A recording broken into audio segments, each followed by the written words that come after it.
Hey, good morning, Joe. What's happening? Good morning, Ben. Good morning. Well, I just wanted to welcome everybody. This is the Pre-Chiro podcast, becomeachiro.com, where we're aiming to demystify the process and path of becoming a chiropractor. And today I have on the show Joe, who has gone to chiropractic school with me side by side, and somebody that I definitely respect. So let's just get right into it, Joe. Why don't you tell our listeners a little bit about your background before you went to chiropractic school and what drew you to this profession? Sure. Well, first, let me say thanks, Ben, for having me on. Happy birthday to my chiropractic brother, September 18th, celebrating 125 years as a profession. Something 10 years later, I'm still in love with. I don't see falling out of love with. So thank you for having me on. Yeah, I feel the same exact way. It's amazing that the profession's only 125 years young. Yep. And here we are, we're still really young, and we're excited about the future of the profession. And we'll get into that a little bit later. But yeah, let's just get started because prospective students may be watching this video. Just share a little context for how you found chiropractic. Real simple. I lost a bet. In undergrad, I was, kind of going through the motions, right? As a Filipino American, I had one of three choices, and they were practically chosen for me. My parents allowed me, and I use that softly, right? Allowed me to be a doctor, successful business person, or a lawyer. At least that's what I thought, right? That was kind of the stigma that I was kind of setting my mind in at the time. And I knew I wanted to help people. I felt like it was on the health side. And at the time, even going through college, right, I only thought there was medical doctors to be kind of the route. And so I went through the motions. Senior year, I made a bet with my best friend, my fraternity brother at the time, still. And if we didn't get into medical school first round, then we would go into this thing called chiropractic school. And we had his parents lived in Union City, not too far from the college. And I had seen the sign on the freeway, and I was like, I guess I could be a back doctor, right? It would appease my parents. Sounded like I could kind of help people. And so game on. Took the MCATs, did everything I needed to apply to medical school. In fact, one of the first applications I was writing down, I couldn't finish my name. It just didn't feel right. And it's one of those innate feelings where this doesn't resonate. And so I defaulted on the bet, said, no, thank you. Started to research what chiropractic was all about. I was trying to talk myself out of this profession, learned a lot more about it just through the handful of conversations I had with other chiropractors and relatives that had experienced chiropractic. And I learned it was more than just a back doctor, substantially more. In fact, if you're looking at this and you're hearing this message right now, you've got to realize it's more than just being backs, right? Yeah. I applied to chiropractic school. 10 years later, here I am today. Can you talk a little bit about that transitional process of applying to chiropractic school, getting in, starting? Was it what you expected? What did you experience once you got to school? Yeah, so after I graduated, I think I was like a handful of units shy of certain subjects that I didn't meet the criteria for grad school. And so I had to take, I think it was that summer to kind of catch up and make sure I was applicant ready. I did my interviews. There's no at least 10 years ago, there wasn't a standardized test. And I don't think there is today. No. But I think I released my MCAT scores. I think I'd release like my school records, make sure like all that criteria was ready. And then, X period of time later, I got my acceptance letter, and here I was. There were a couple of things I was a little nervous about. One of them was financial aid. I wasn't in a position financially to be able to just pay this thing out of pocket. Right. It is a little bit of an expensive endeavor, but that didn't set me back. Fortunately, I got a bit of aid. I think it was through the state and definitely through the college. Yeah. That kind of helped me, like, kind of ease my mind about going to school. It's a 3 or 4 year commitment, and it's not cheap. It's also what you make of it too, right? So while I had these initial kind of inhibitions about, going to graduate level school, I knew that it just had to be done. And so when I had graduated, I was just going to make it work to make sure I could financially afford the student loans that were associated with my decision. Yeah.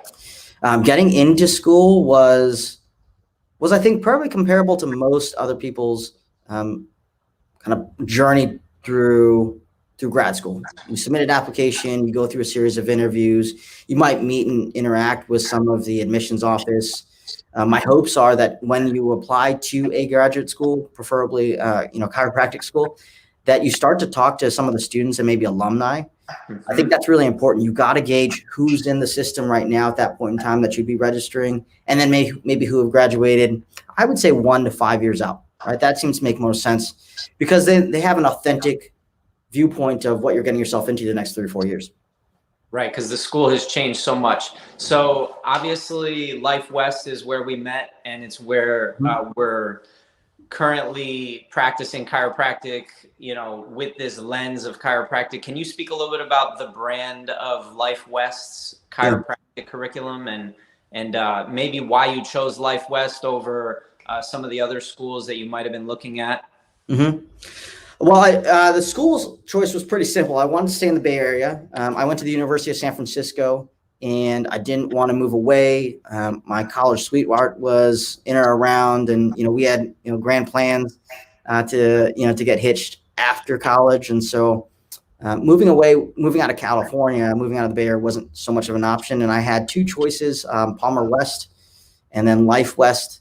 I'd done my research on both, and I just felt a little more compelled to Life West. I didn't know anything about Hayward. Admittedly, if you're young and you want to kind of explore the area around you, Hayward versus San Jose, Santa Clara, where Palmer West, that might be a good question to ask yourself. But I think what drew me, if I remember correctly, was there was a conversation with the admissions team I had at that time, something about the alumni record, or like Life West had been like X number of years #1 for its alumni satisfaction or something like that. And if I recall correctly, and that was one of those ahas, like, all right, well, if it was #1 for, its alumni, then it should be, good enough for me. Yeah. I'm just making a clear distinction that you shouldn't choose a chiropractic school based on location. Me personally, yes, I visited Life West, and it was not inspiring the outlook of Hayward and moving to Hayward. So I actually didn't choose Life West to begin with. I was a transfer student. Yep. But I was happy I eventually ended up there because I realized you're there for chiropractic school. You're not there for Hayward. But really quick, Ben, if you talk to current students, and you talk to alumni X number of years out, you will learn very quickly that the 4 walls, while aesthetically kind of set the precedent for your education, do not speak to the magic that happens within the community. I really couldn't express that enough. And that's obviously, I'm biased in class of 2010, and I've had a close relationship to the college since I graduated, but there is something very unique about these 4 walls within the Hayward that make you feel special. It was definitely special. And I wasn't able to fully grasp that when I was visiting the campus. It was a quick 30-minute, let's walk you through the campus, interact with 1 or 2 students, and that was it. And so can you talk a little bit about today, how the campus has sort of evolved since we were going there, and some of what has come to be the present reality for current students now? Yeah. I gotta say, when I was going to school, I think the population was half, maybe, less than half of what it is now. So I think the college, and don't quote me on this, I'm not on admissions, but I think the college is approaching about 1,000 students, which is small enough to get enough one-on-one engagement with your professors or your docs that are going to be that are going to be mentoring you in a clinic, but it's large enough to get lost, right? Get lost in the back of the room, maybe not paying attention, and so I think it's a really good community size right now. If you're one of those individuals that came from maybe, let's say, a smaller school and wanted to kind of stick within that, I would say, I don't know, 20 to 30, classroom size. Virtually, obviously, things change. We're going through, this interview is taped in 2020, and the world has kind of turned its way sideways. And Yep. so there is a hybrid model that the college is experiencing right now where half the classes are online, half the classes are in class or on campus, depending on what the subject is. Yep. And I think moving forward, it's going to stick that way. What I love most about Life West specifically is that it's pivoted very well. So throughout the years, throughout the decades that I've known it, it's pivoted from not just aesthetically, right, putting paint on the walls, getting some cool vending machines or TVs that highlight unique 21st century things.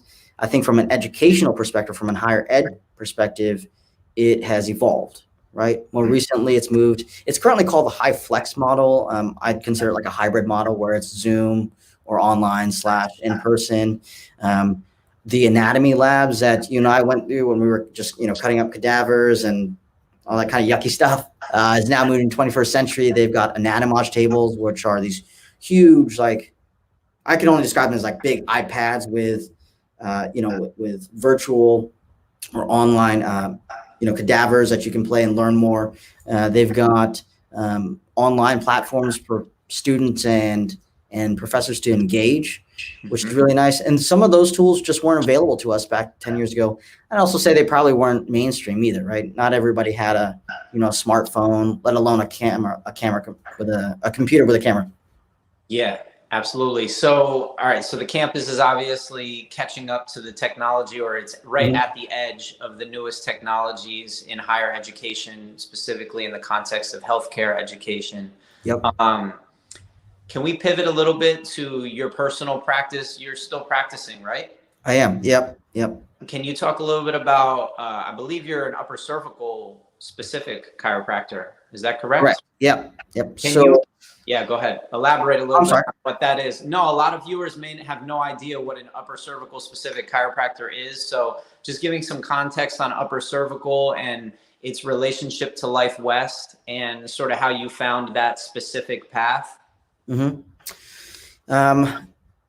wasn't easy. I'll tell you that. When you go to chiropractic school, you start out with some basic sciences, right? And so the idea of technique or how to approach an individual that is coming to a chiropractor to get their nervous system checked, you really don't get to identify that, I would say, until maybe a third way through, which is for a good right? Let yourself get used to the rigmarole of grad school level education.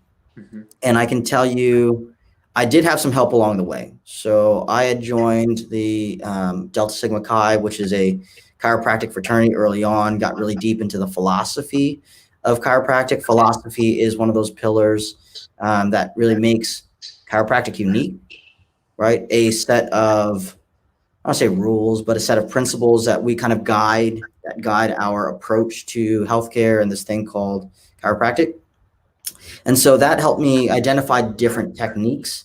I knew early on I wanted to be an upper cervical chiropractor, not specifically because of the philosophy, but because I had learned early on that relationship to the brainstem and the heavy neurology in the area, I could impact someone's health, kind of bang for a buck, if you will, by approaching this area. And so I moved forward with that. I want to acknowledge when we say upper cervical specific, when we say upper cervical, we're referring to the top two bones of the neck in relationship to the brainstem, right? So that's the reason why it's ultimately important. Yep. Throughout school, I'd realized that there's two, I don't want to say there's only, but there's certainly two, the way I look at it, there's two camps to look at, right? And so we can look at it, if you don't know anything about chiropractic, it might be easy to digest it this way. You've got full spine chiropractors that'll adjust head to toe and extremities. And you've got upper cervical chiropractors that look at the body from a whole lens, but adjust maybe only the segments and blare upper cervical work. That's a technique. We look as low as C6, C7, right? So we're affecting the body. We're just looking at it through a different frame lens. I do practice in San Mateo, California, right over the bridge from the college. It's been up and going for the last 10 years. And I've got to say, I couldn't be more pleased with using just these two things, right? There's no tools that help me adjust somebody. There's no, magic pills. There's no modalities other than these two things that adjust someone and help them through their healing process. Mm-hmm. Yeah, no, and we can get into more specifics on the different paths of chiropractic on other videos or even different discussions, because obviously you mentioned Blair. There's other options for people within that There is, yep. upper cervical.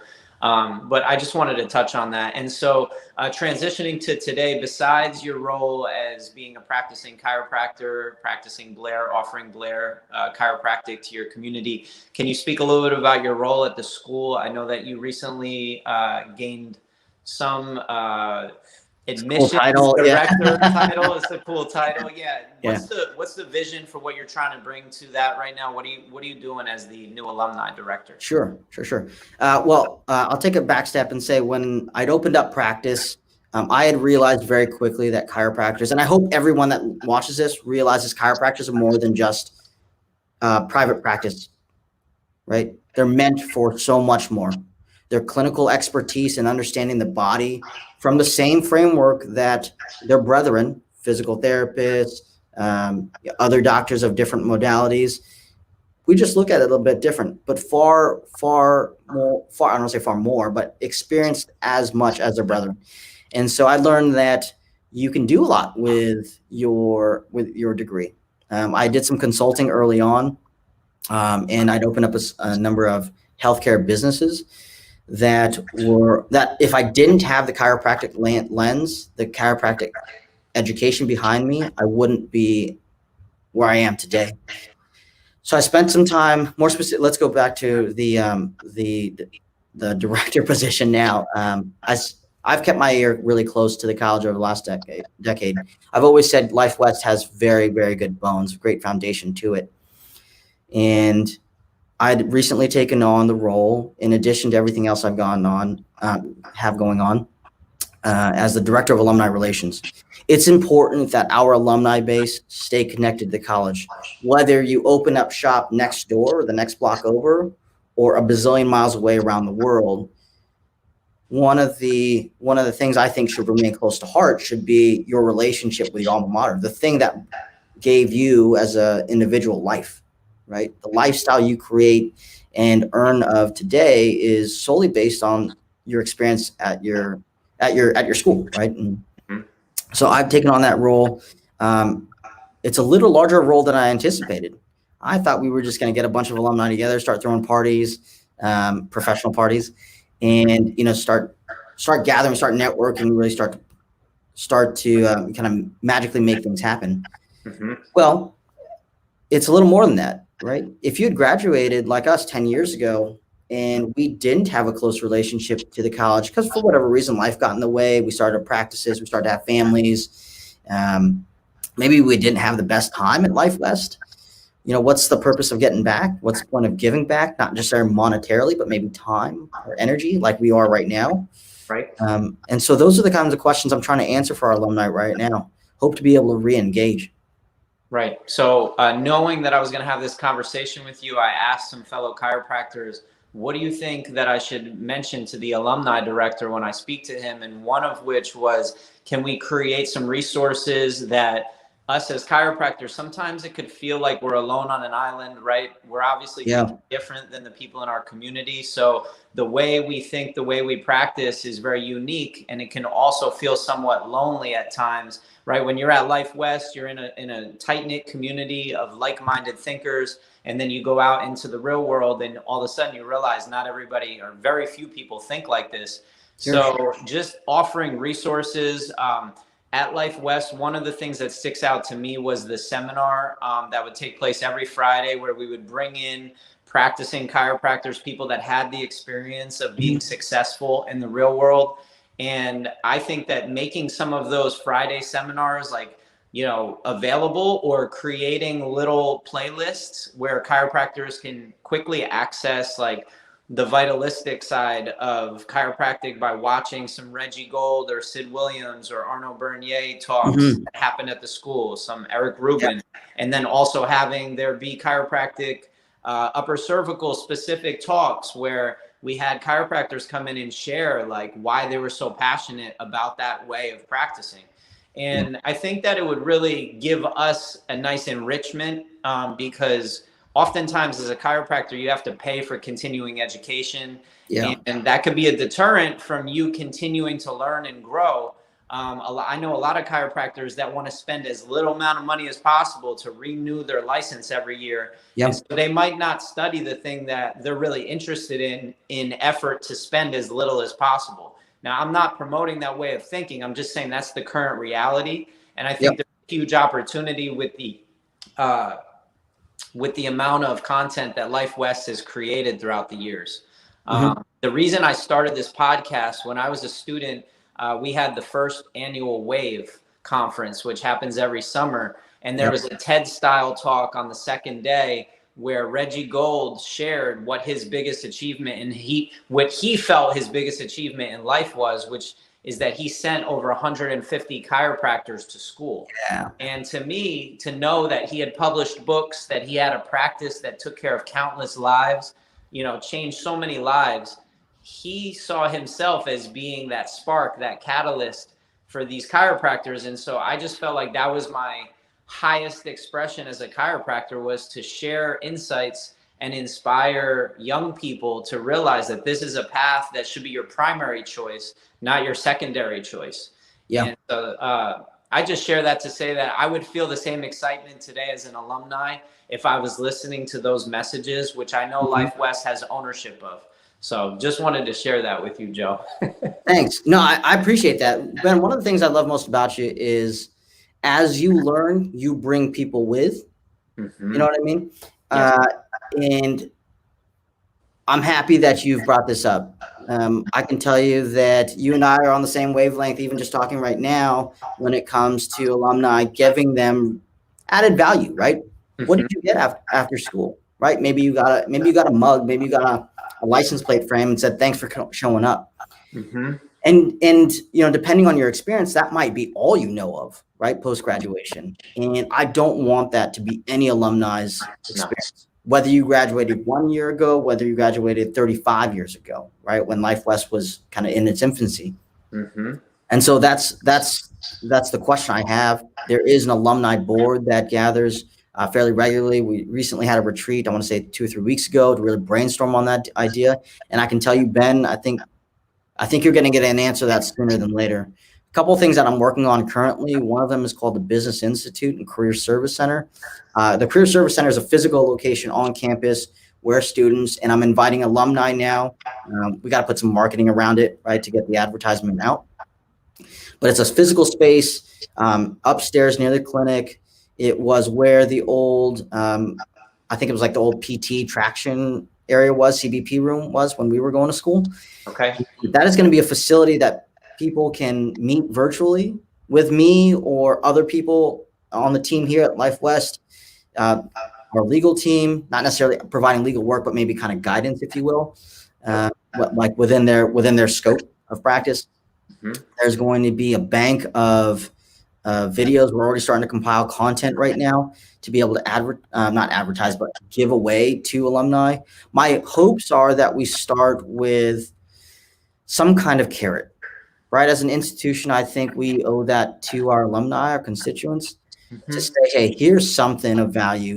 Maybe it is free CEs. Maybe it's the start of, usable space inside the Career Service Center to be able to hold, conference meetings or virtual meetings of that sense with the technology that we have on campus. I don't know the exact answer right now, but I can tell you things are going to come really soon, and we're going to start with a price point of free.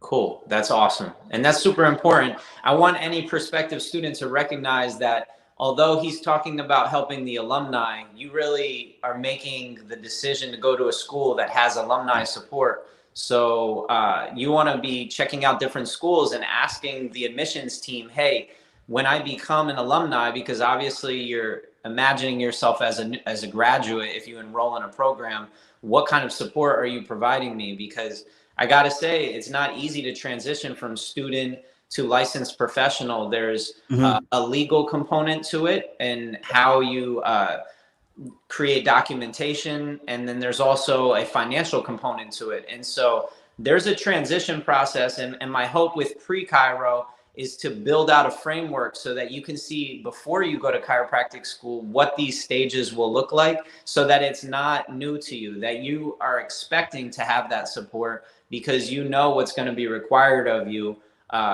once you're in that last couple of months of school and you're getting ready to transition and become an alumni. So I can't imagine a person that has good foresight than you, like better foresight than you. You're a forward thinker, you know, and that's really exciting to me to have a young person taking care of the alumni, because I got a bunch of grays here. It's all good, but no, but we're young enough. You feel me?